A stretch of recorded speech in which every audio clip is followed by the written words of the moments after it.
All right, everybody, got a fun one for you today. I've had so many people asking when this was coming out, and today's the big day.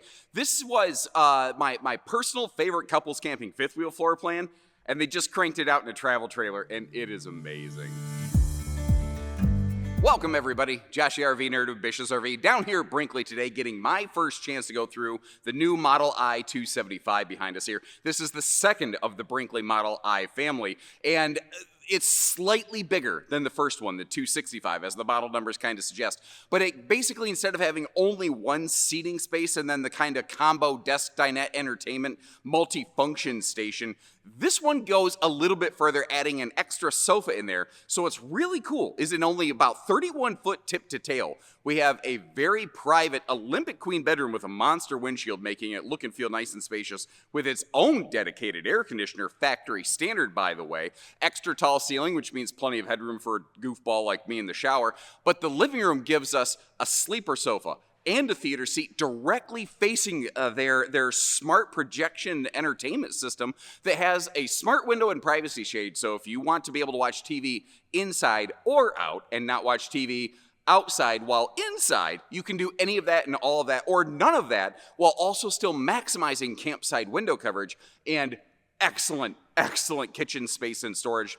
The kitchen solutions in this, I think, are probably one of its quietest but best qualities. Like the extra power outlets in one of the best pantries I've ever seen. To be able to have like coffee makers tucked away and not eating up your counter space. Even dishwasher prep under the sink. And that campside overlook window over the kitchen sink. I am an absolute sucker for that stuff. But then there's the things like the fact that this RV effectively has a factory standard automotive paint package like you would often pay $10,000 to $15,000 optionally for in a fifth wheel. We have standard here for a fraction of the price, while still including things like that really large true gray tank holding capacity, factory solar, a new 3,000 watt factory standard inverter, and a bunch of other things. I cannot do this thing justice with a quick little 2-minute intro. So pop the popcorn, sit down, buckle up, grab your hat, hold on, because we have a lot to cover, and I want to hear what you have to say about this one, good, bad, ugly, in between, and I'll do you the courtesy of repeating the same. And if you appreciate that, hit that subscribe button,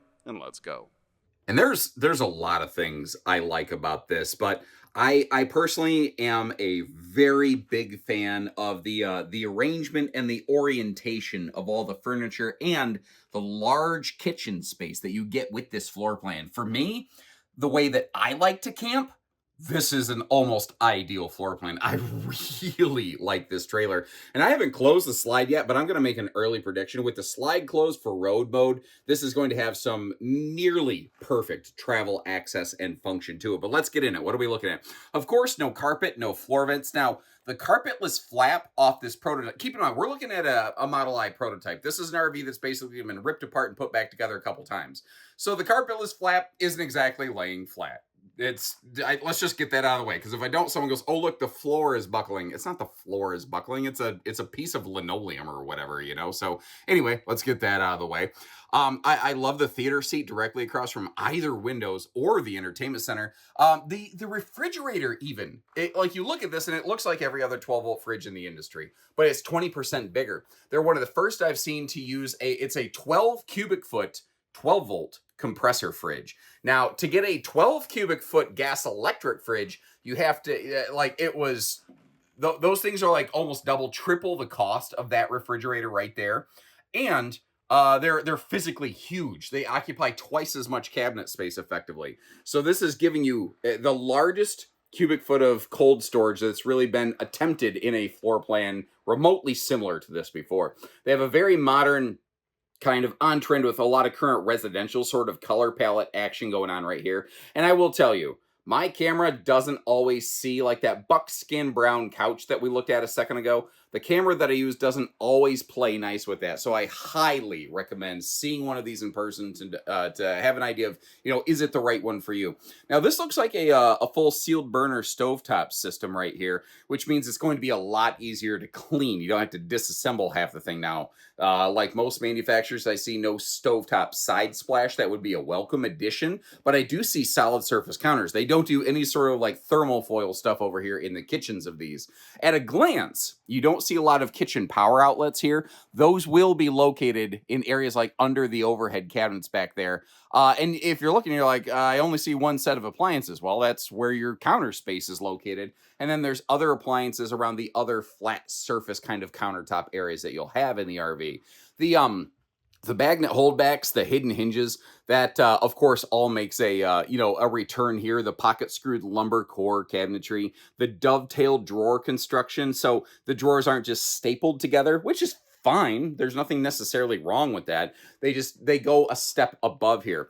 Now your base toe kick, you see how it's got those vertical slats. Couple things are going on right here. First of all, though, that's the heat coming into the RV. So that's your furnace air intake and exhaust points right there. That's part of what's helping keep this thing carpetless and ventless.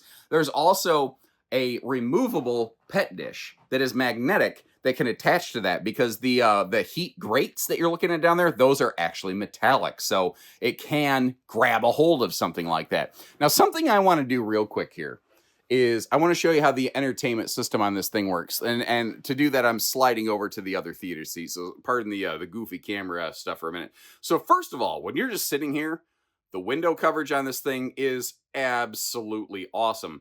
Now, in the original the original Model I prototype, the 265, that smart projector that you're seeing up there, basically think a smart TV, but it just projects against something.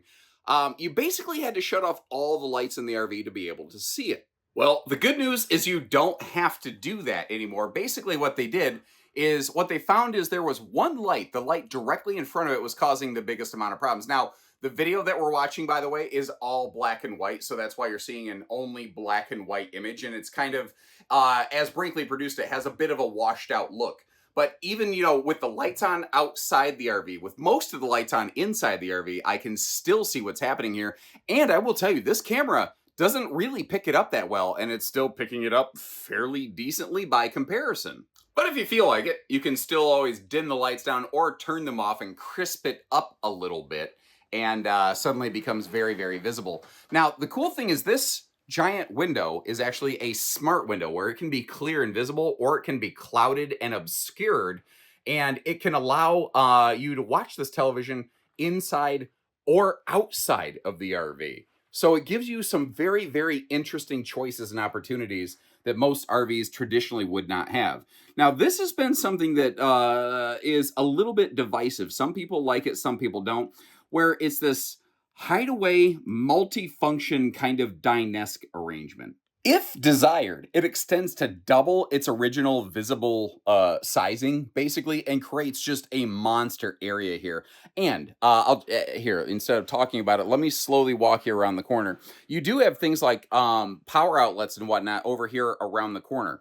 So if you do want to turn this into a bit of a working desk station, there's plenty of like flat desk space where you could have a legit multi-monitor setup going on. And you theoretically could even use the projector as another screen, because hidden under all of this is a handy extra little HDMI input. Not to mention the fact that you've got the silverware drawer built right in where you're probably going to sit down. So the RV has dedicated dining that isn't necessarily the traditional RV booth dinette. It's a little bit more of a campsite dining bar, which I personally love. And nothing says you have to leave those chairs out all the time. You can hide those under the front bed very easily. There's huge, huge storage under the front bed, or you can just leave them out depending on how you camp, because there's dedicated storage under this. Now, one of the points of concern that some people have voiced is, yeah, but it looks like you have to move the chairs and you have to kind of kneel down and crawl down on your hands and knees to get to it. And the answer is yes, basically you do. You're not going to put your everyday access stuff down here, but they also didn't waste potential storage space. So maybe it's slightly awkward to reach, but it's not wasted, and I love that. Now down here, some extra power outlets. You see that little box plugged in? It's plugged into the HDMI port that was playing the video. Basically, that Brinkley video we were watching on the it's currently clouded smart window over here. That is it's playing off that little USB thumb drive right there through the smart projector screen. And if you're not familiar with those, like, sometimes new tech kind of spooks people. At this point, you know about smartphones and you know about smart TVs. This is a smart TV that just doesn't have a screen. It projects a screen. That's seriously all it is, ladies and gentlemen. Here's one of the cool things, though. This Nebula projector screen they're using, if you want to, you can actually dismount it and use it essentially like a portable Bluetooth speaker on your little camping adventures. So it can be more than just a projector. It can actually do a lot of really cool different things for us. This is really one of the main areas. Like, so far, a lot of the stuff I've talked about is fairly similar from the previous i265 to this i275. This one being slightly longer, it picks up that second sofa right there. So instead of only the theater seat that we have over here on the left-hand side, you also have that extra height bed to give you the extra space you want. Now, to help you, I'm going to teach you how to fish. If you look through this video, like, do the windows open for airflow? Depends. If you see that it has only a blackout nightshade that pulls down exclusively from the top, that section of the window does not. If you see that it has a day shade that pulls up from the bottom and it has a bug screen on it, those windows do open for airflow. Now you can kind of, hook them together, do a little bit of, okay. Right next to my sofa area, I like the combo power outlet here where it's household, but it's also USB Type A and C all in one. So, even if you got like a tablet that needs more power than a low voltage USB plug can offer you, you can actually charge that sucker up right here. And again, I cannot stress enough the color. I call it buckskin, but this brown sofa that we're looking at, the color of it will change on camera. I highly, highly recommend getting a look at one of these in person to see what they actually look like. Now your recliners right here, these are manual. You can actually see that little lever action kind of thing going on there, by your leg side to kick out the recline, and they are wall huggers.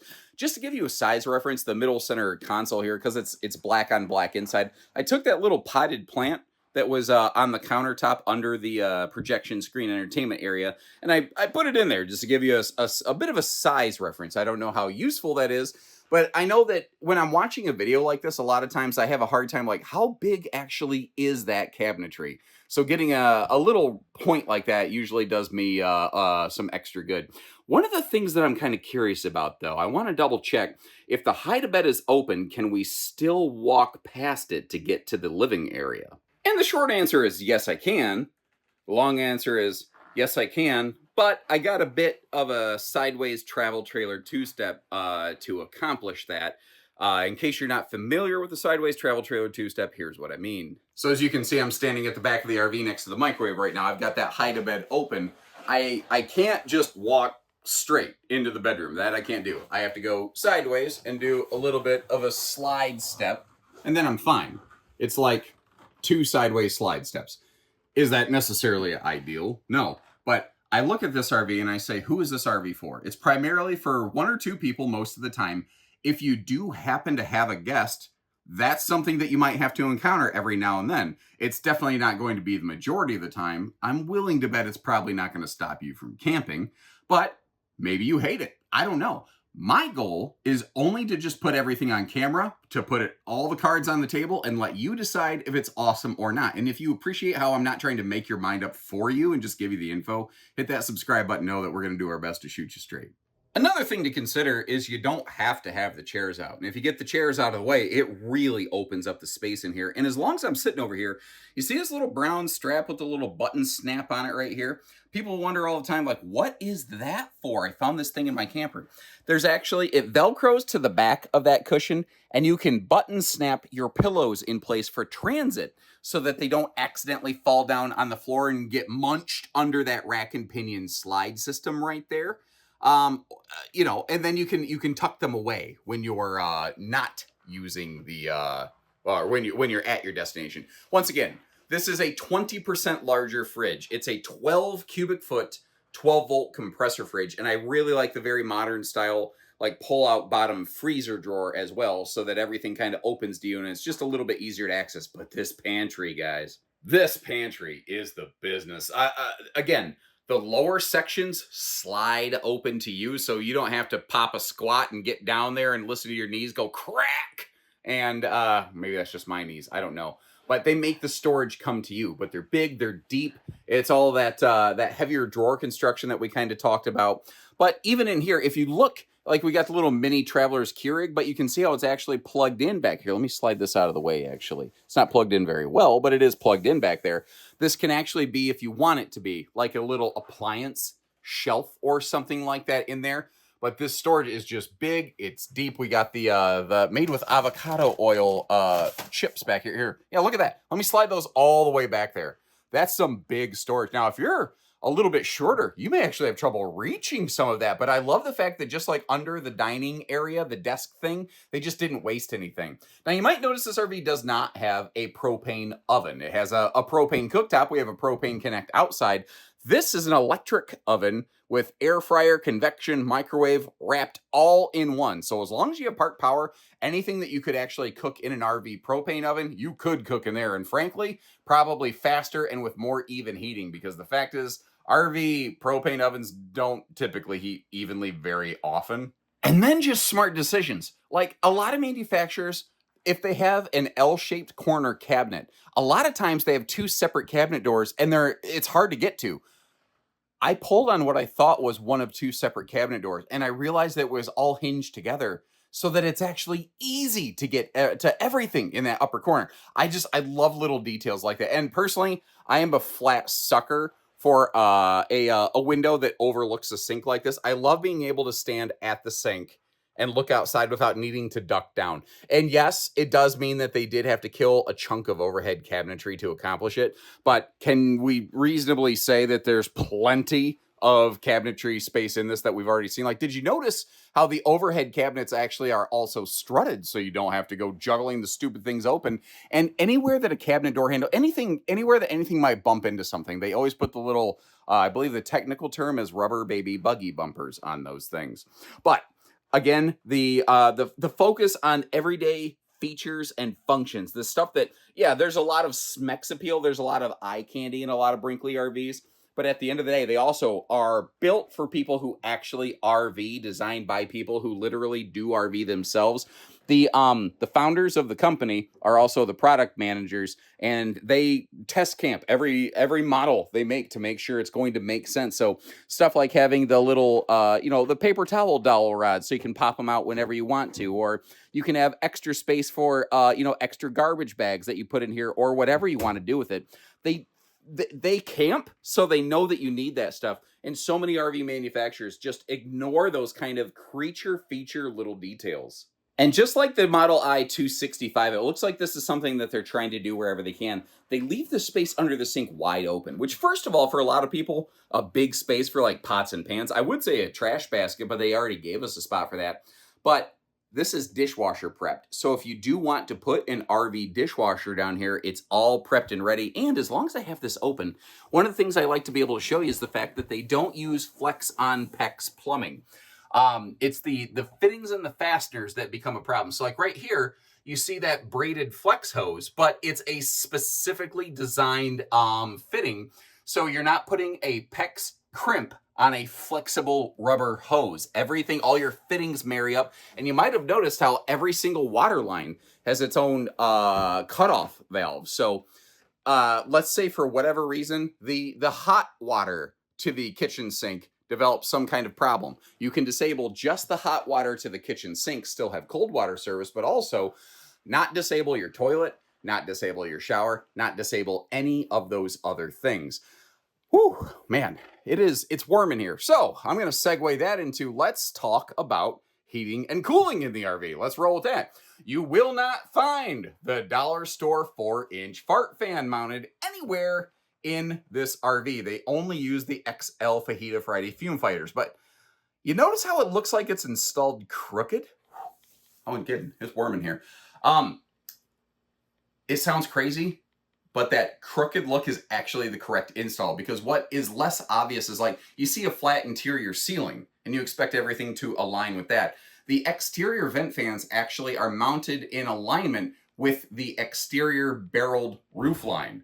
So that's actually following the taper of the roof, not the line of the ceiling on the inside of the RV. So that's actually the correct way that those should be done. Now, directly above my head right now is the Furrion Chill Cube 18,000 BTU air conditioner. What's cool about this is it's extremely quiet. Let me see actually if, I'm just going to kick it on. That is set to 62 degrees and it's currently 76 in here. And so this is absolute max volume right now. That's it. It's a lot loud, or a lot quieter than my stupid loud booming voice. Now, if you don't want it to do the oscillating thing, you can turn that off. If the light off the display is bugging you, you can turn just the light off and leave the display on. But it's a variable output compressor. And the reason that matters is most RV air conditioners, what they do is they crank up to full power, you know, 13,500, 15,000 BTU, whatever, and they make some big noise a lot of times. And then as soon as they hit your desired temp, they quit. And then it starts to warm up in the RV, often quickly. And then it has to crank back on. So you go through periods of loud and quiet in the RV. What this will do is it will go up to 18,000 BTUs of output if it needs to. Then once it achieves your desired temperature, it will bring the output down. Like it might only start running at 6,000 BTUs. And it kind of, in a sense, never really shuts off so that it always maintains the temperature in here, which means it never has to crank up super loud again. And it creates a more evenly cooled environment that actually uses vastly less power when you do that.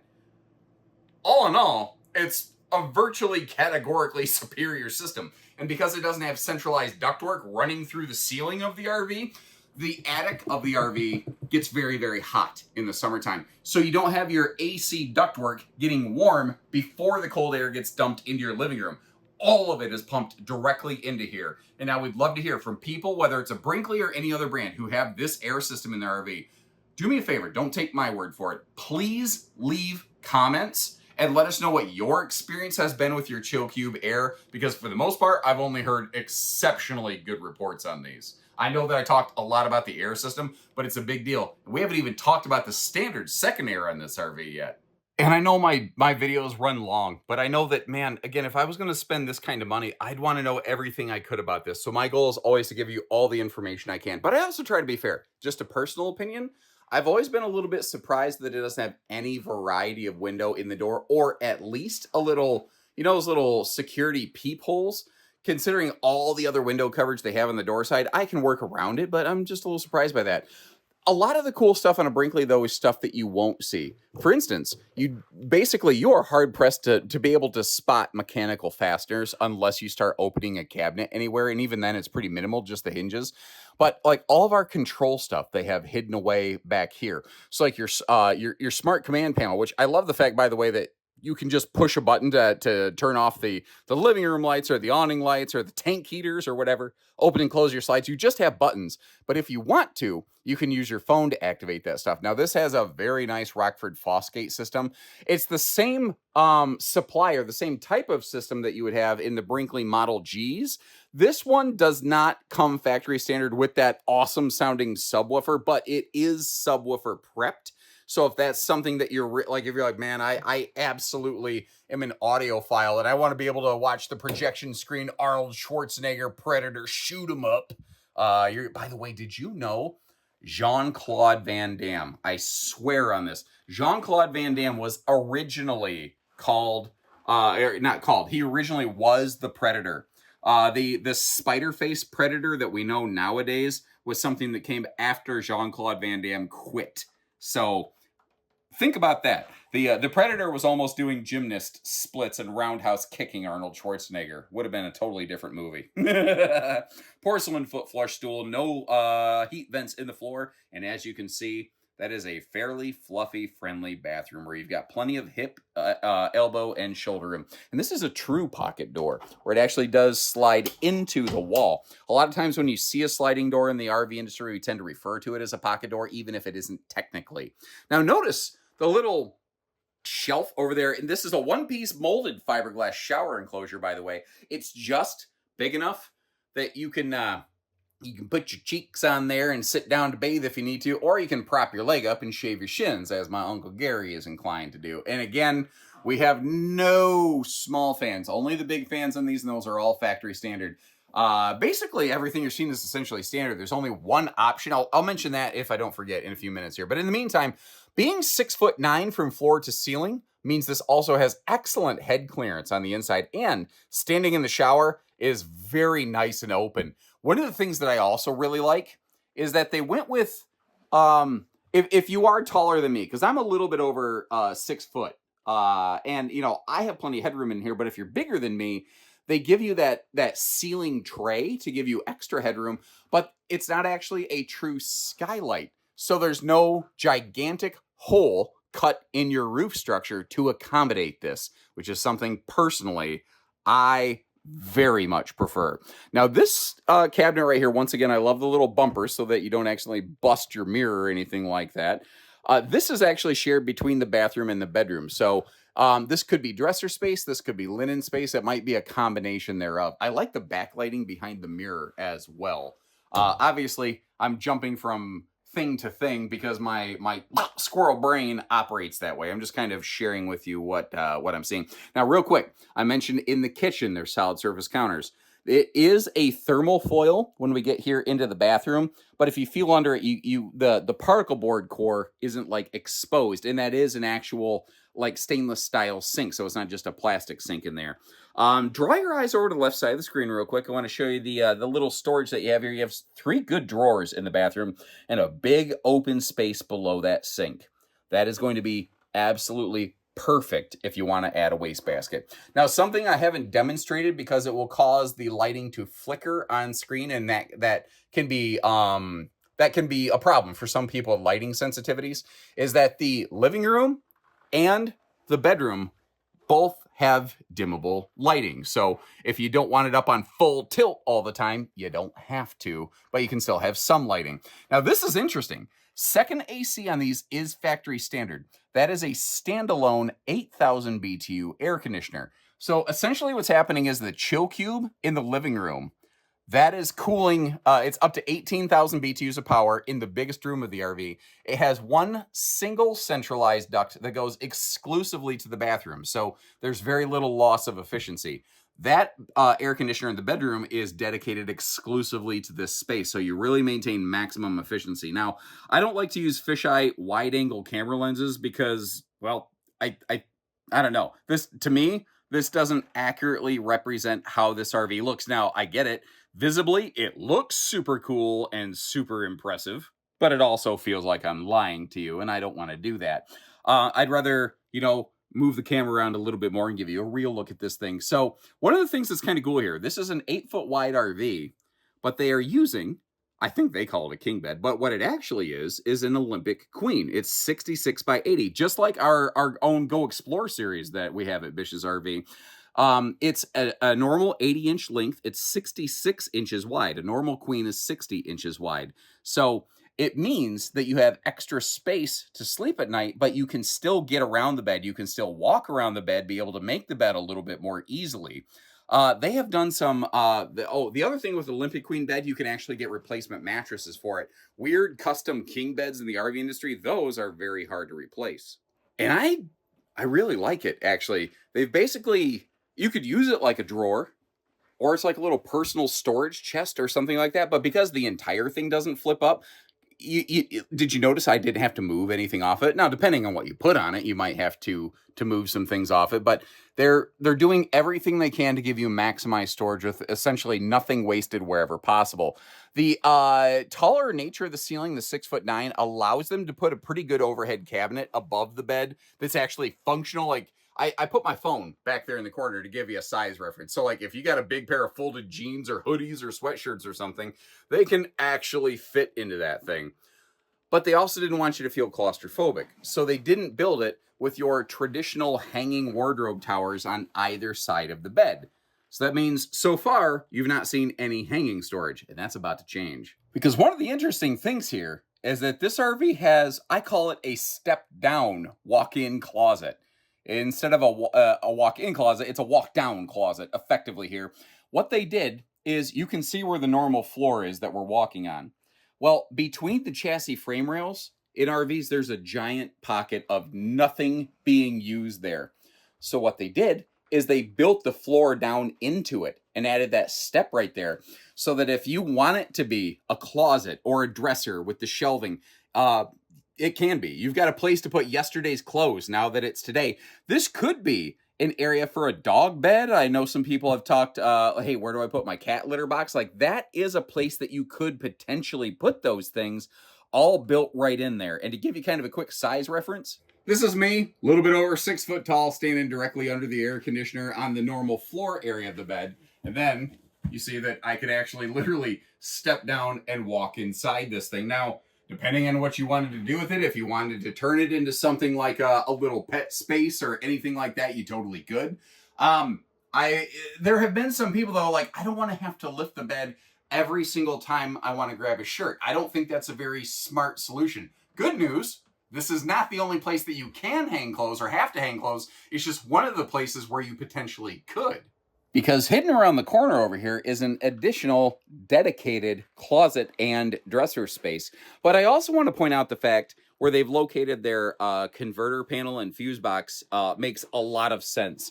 Because a slide out will never block this location. If you do have like a grandkid guest staying over for the weekend, the fuses are hidden in your bedroom away from their curious little hands where they could potentially try to get a hold of stuff and accidentally screw up your camping trip.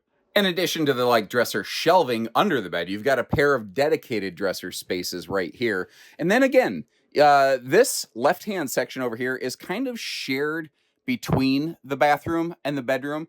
And then you have your dedicated hanging clothing storage over here on the right-hand side to give you maybe a little bit different angle on this. If you're actually standing beside the bed, this is kind of what you'd be looking at. By the way, you see that that silver and black box back there? That's your controller for your on-demand water heater system. So that's where you can kind of set your water heater temp. Allow me to kind of get this out of the way real quick. Directly across from the bed, you've got a couple little extra little doodads right here.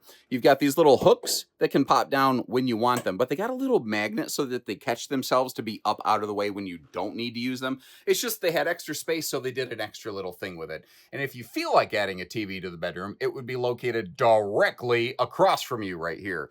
I realize I've mentioned 2 or 3 times the dresser shelving under the bed, but you haven't really seen it. And I thought it'd be kind of nice to give you a quick look at it because once again, if you're considering spending this kind of money, you probably want to get to see the whole thing. Over here in the bedroom door does have a magnet holdback. It is partially obscuring that big window, but you have a monster campsite overlook window in this. And that bottom panel down there actually does open for airflow. The big top viewing section does not, but the bottom section does open for air. Now, working our way around the corner here, I also took the liberty of closing up the slide for road mode. And this thing has, I think, the best travel function and access that they possibly could have hoped for. This is I think I mentioned earlier, rack and pinion slide system. Again, I talk a lot in my videos, so I'm not sure what I have or have not covered. Now, you might notice how it looks like it's kind of floating above the floor. That's one of the things with a rack and pinion slide. The floor of the slide is not properly supported in the way that it should be for occupancy. So what I'm getting at is when the slide's retracted, you don't want to sit in that sofa. But I don't know that you need to because our little Dinesque dining bar over here is readily available. The refrigerator is readily available. You can't get to the pantry. Something had to give, certainly. But we can get to the stove if we really had to. We can get to the microwave. We can get to the sink. We can get to the bedroom. We can get to the bathroom. This is nap, crap, and snack-tastic. And you can even do a handy-dandy little dining stop without ever touching the slide button. It's not 100% everything with the slide closed, but it's as close as it could be. I'm going to give it an A- for road mode function myself, but it's one of the things I like about this RV because it's just easy. First of all, just look at this thing. Man, that has just such a stark contrast and curb appeal to it. It sticks out of like any sort of wild natural environment. When you see people towing one of these, it just, you whip your head around like, whoa, look at that thing. But more to the point here, what's it going to take to tote one of these around safely? This is just a little bit bigger, and Brinkley tends to build with a heavier chassis, thicker structures, heavier running gear, bigger axles, larger cargo capacity, which means a heavier gross vehicle weight. And with that front drop frame, especially once loaded with cargo, it's probably going to have a pretty decent hitch weight.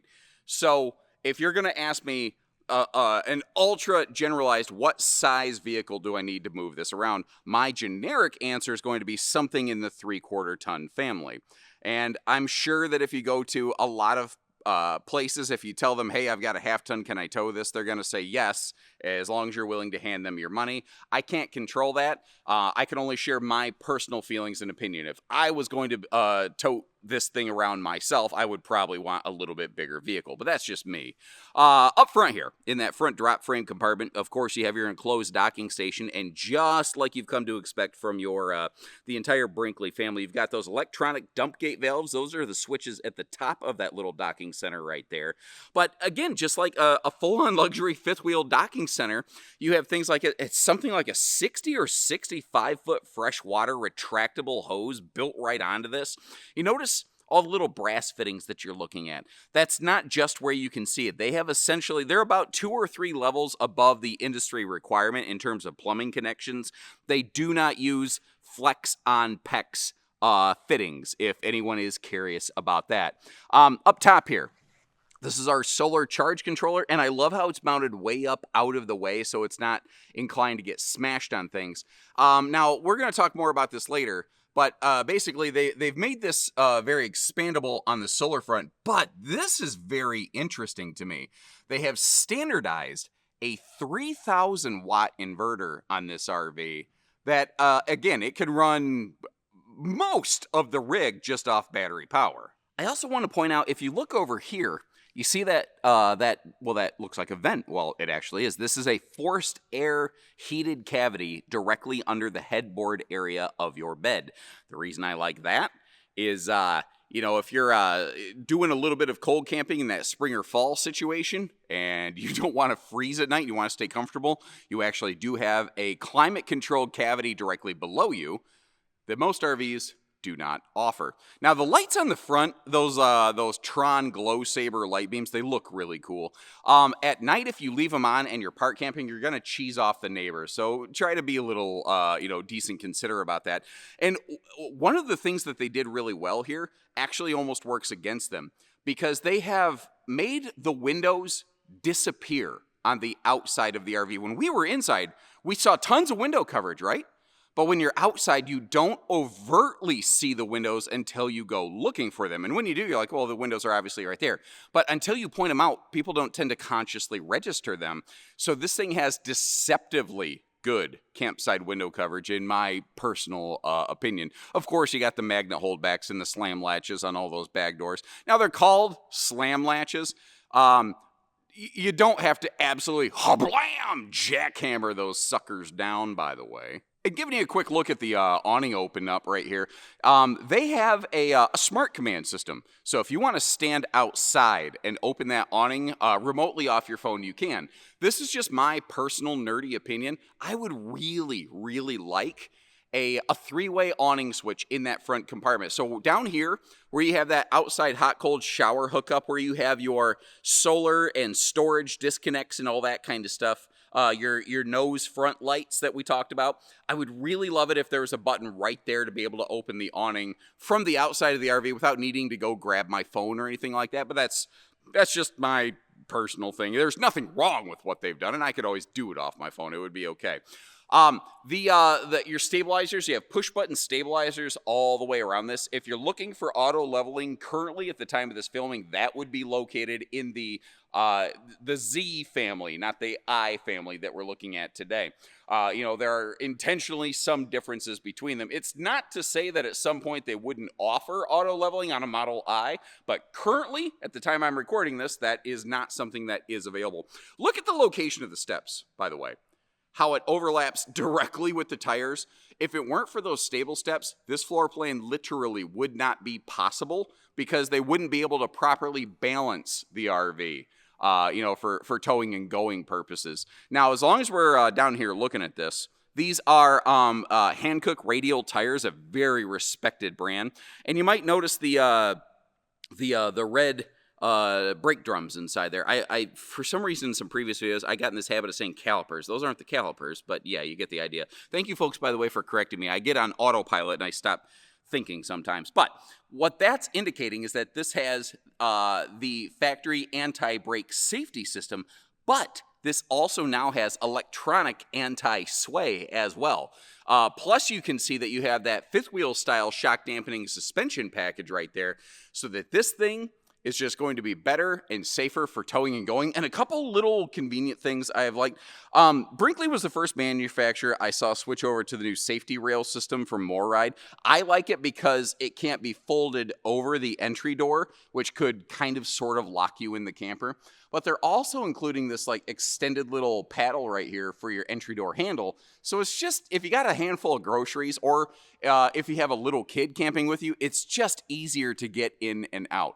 Now, let's talk about entertainment, because one of the cool things on the Model I is that you have TV both inside and out.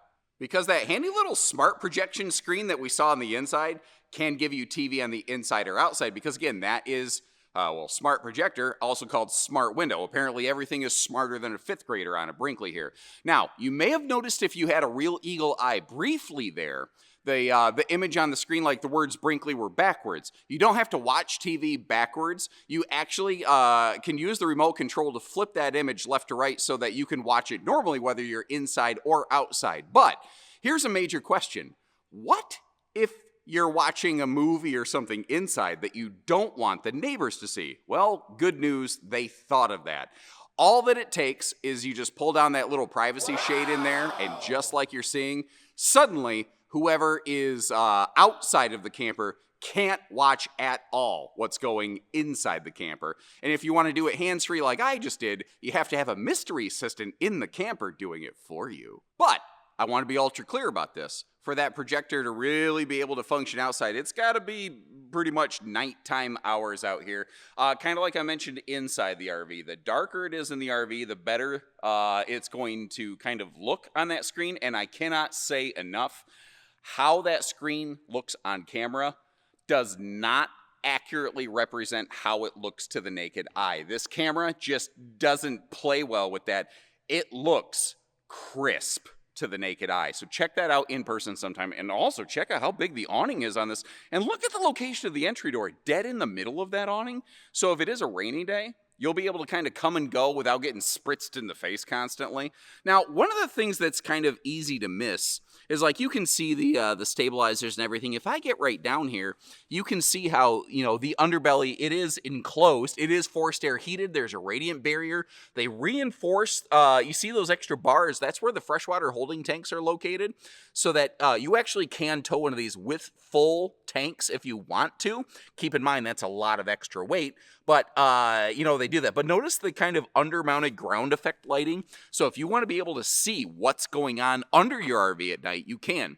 As I back up here, you might actually notice my beat up little black shoes sitting off of the corner on the ground right there. That's because we're in their little studio space here in this ultra white background that we're on. You go walking on it with dirty shoes and you go marking the thing up. So I'm actually trucking around in some socks and I'm about to switch over to bare feet. Just trying to respect the space, kind of like I try to respect you folks. Like, I don't use, I don't put flickering lighting on screen so I don't give somebody a seizure or anything like that, you know. I really like the fact that the exhaust points for the water heater and the furnace, well, the hot air comes out the backside, which is something that, well, my wife and my kid might describe me that way. But anyway, you get the idea. Your hot touch surface points, they're not on the main camping side of the RV. And that's a 60,000 BTU on-demand water heater. The bigger, faster, better heating variety, by the way. 300-pound accessory hitch on the back. So if Aunt Edna croaks on the Clark W. Griswold family vacation, you got the perfect place to put her. So you don't got to strap her to the roof line there. So you don't got to worry about, I don't know, low clearance tree branches or anything of that variety. That's a horrifying mental image, but never mind here or there. Where that could also be nice is, you know, where around here in Michiana, where I camp, everything is park hookups. Like, I'm a park pavement princess. I have no qualms about that. I can just be real with you about it. But there areas of the country where you do more dispersed camping, you could have a generator tray off the back of this, and that hitch could hold for you.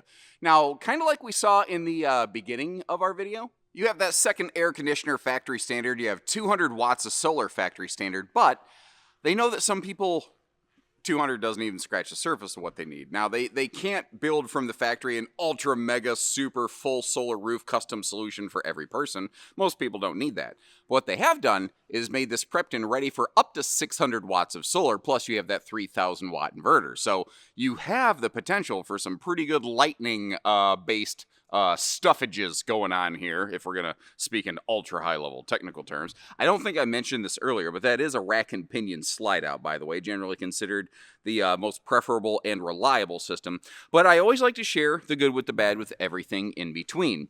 And on this floor plan, I think part of that requires that I talk about the fact that this is a rare instance of a Brinkley with a two-headed sewer monster sewage system. Normally, they have, like this has two gray tanks. Normally, they're cross-plumbed together in Brinkley RVs. But because the kitchen's all the way in the back and the bathroom's far enough forward and the suspension is in the way, they don't have enough, vertical space to be able to have a pipe cross-plumb from one to the other effectively. So this one actually has a gray outlet in the back and then your black and gray up here in the front area. So you're going to want to kind of keep that little aspect there in mind. That's one of the only little buts on this one. Like, generally speaking, this RV's greatest assets are its greatest liabilities. Like it's thicker, it's stronger, which also means it's heavier. We talked about the tow package kind of stuff on this. I do want to mention, though, that you do still have that basically side-to-side belly storage tube there for your sewer stuff, so you can keep everything kind of separated. You don't have to keep your your black tank sewer stuff hanging out with your freshwater stuff and your camping chairs and your fishing poles or whatever else you have in the front of this thing. That's a recipe for pink eye, which is not something anyone's looking for on their camping excursions now, is it? So I've talked a lot. Let me know if you haven't left a comment so far. What do you think about this one? Because I like it. I like it a lot. I liked it in the Z2680 fifth wheel. I like it here. And I'm going to leave you a handful of links in the video description. First of all, I've mentioned this other fifth wheel that has this kind of layout. If you've never seen it, take a look at that, because that thing is awesome. It is personally one of my very favorite, maybe my most favorite couples camping fifth wheel ever. And this is just the travel trailer version of it. And I love them both for just little different reasons. But also, you might be curious, what is one of these things potentially going to set me back? Double check that link down there in the description. We'll have MSRP clearly posted for you. Understand we don't sell for full-blown MSRP, but that is all we're able to display. So if you're a little more serious than curious, drop our team a note. We can absolutely get you a figure on one of these. But when you're ready, we are ready. And until then, I hope you appreciate all the extra time, opening, closing, everything. And if you do, hit that subscribe button, and we'll see you next time around. So take care, stay safe, have fun, and happy camping, everyone.